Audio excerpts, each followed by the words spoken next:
Assalamualaikum warahmatullahi wabarakatuh. Pemirsa dan saudaraku semuanya, semoga Allah senantiasa melimpahkan rahmat dan barokah pada kita di dunia dan di akhirat. Amin. Pemirsa, saat ini kita berada di makom Kiai Ageng Corekan yang berada di Kaliombo. Konon, sebelum wilayah Kaliombo dikenal seperti sekarang, nama Corekan sudah lebih dulu melegenda. Nama ini berasal dari seorang tokoh sakti yang bernama Kiai Abdul Azim, seorang telik sandi atau mata-mata kerajaan Mataram yang melarikan diri ke Kediri pada masa penjajahan Belanda.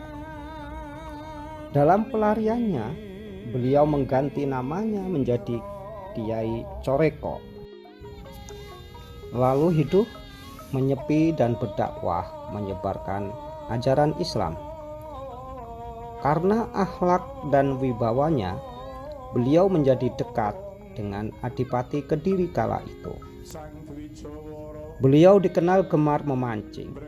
Kiai Coreko sering menghadiahkan hasil tangkapannya kepada sang adipati atau dibagikan kepada masyarakat.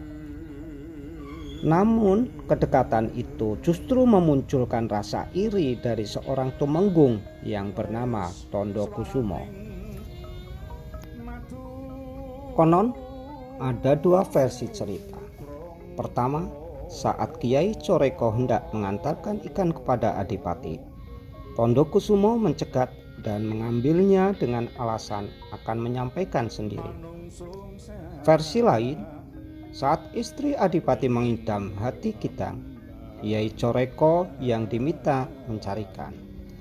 Saat kembali, dia dicegat oleh Tondo Kusumo yang kemudian diduga memberi racun.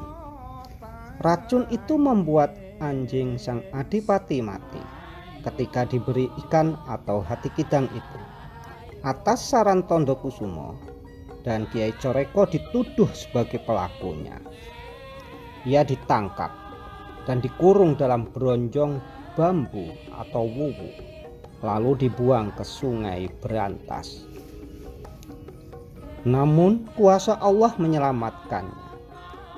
Bronjong itu terbawa arus menyusuri sungai, dan di setiap tempat yang dilaluinya kemudian dinamai sesuai kejadian yang menyertainya.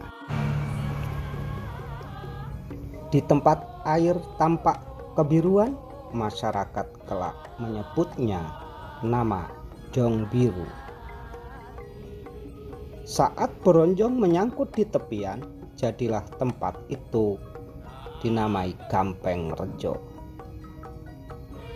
Di mana aliran selalu menepi, lahirlah Minggiran. Di mana bronjong tenggelam, muncul dikenal sebagai Kedung Gabus.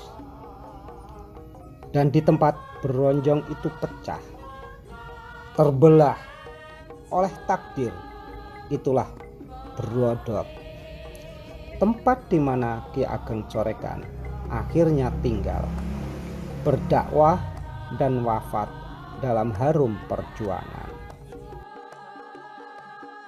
Dari suatu perjalanan seorang kiai yang terzalimi, lahir nama-nama kampung, lahir jejak-jejak sejarah, dan hidup sebuah pesan abadi. Yang tulus akan dijaga, yang sabar akan ditinggikan, yang ikhlas akan dikenang sepanjang zaman.